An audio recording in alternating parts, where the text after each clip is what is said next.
سے وابستہ تھا اور اس میں تو وقت لگ گیا۔ میں اپنے والدین کی تکلیفیں یاد کرتا ہوں، میرا جسم آج بھی ٹھنڈا ہو جاتا ہے۔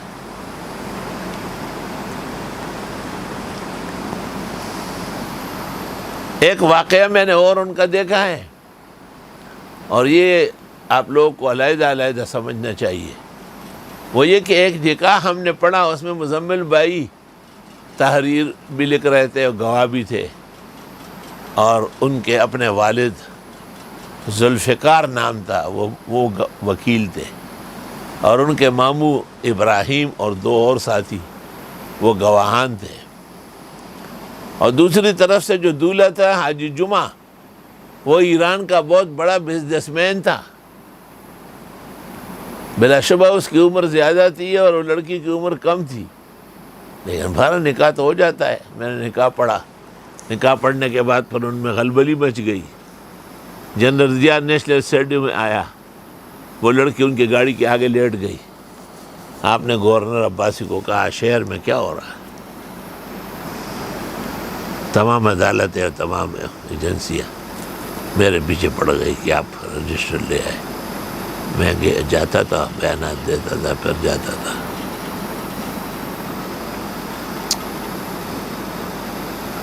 میرے والد صاحب نے یہی وضو خانے کے پاس پلنگ میں بیٹھ کر مزمل کو سب نظارہ یاد ہے، مجھ سے پوچھا کہ اس نکاح میں آپ نے کوئی شرارت کی ہے، کوئی دوگلا پن کیا ہے؟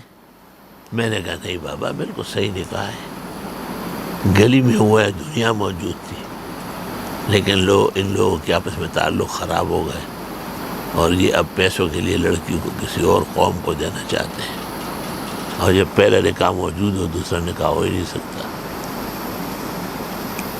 تو میرے والد نے پوچھا کہ جب آپ کو یقین ہے کہ آپ حق پر ہیں تو آپ اتنے غمگین کیوں ہوتے ہیں؟ رات سے کھانا کھانا چھوڑ دیتے ہیں، نیند اڑ جاتی ہے، فجر نہیں پڑھاتے ہیں، ناشتہ کیے بغیر جاتے ہیں۔ میں نے کہا بابا ایسے ناحق رگڑیاں کھایا جا رہا ہوں، کبھی ایک عدالت میں کبھی دوسری میں۔ تو والد صاحب نے مجھے کہا کہ دیکھو پریشان اس وقت ہو جب آپ سے کوئی غلط کام ہوا ہو، جب آپ کا موقف صحیح ہے تو آپ کو سینہ تھان کے جانا چاہیے۔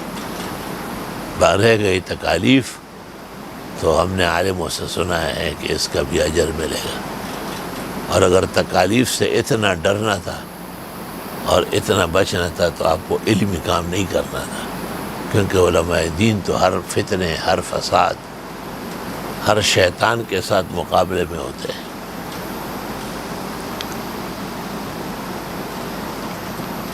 مجھے بھی بڑی حیرت ہوئی کہ مشکات کتاب الایمان میں پڑھا رہا ہوں،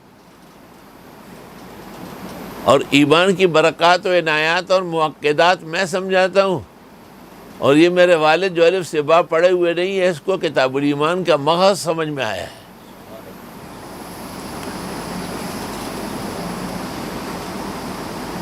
بریگیڈیئر ریاض الرحمان کی عدالت میں ماشاء اللہ میں پیشی تھی، وہ یہاں کے ڈی ایم ایل اے تھے، بڑے اچھے آدمی تھے،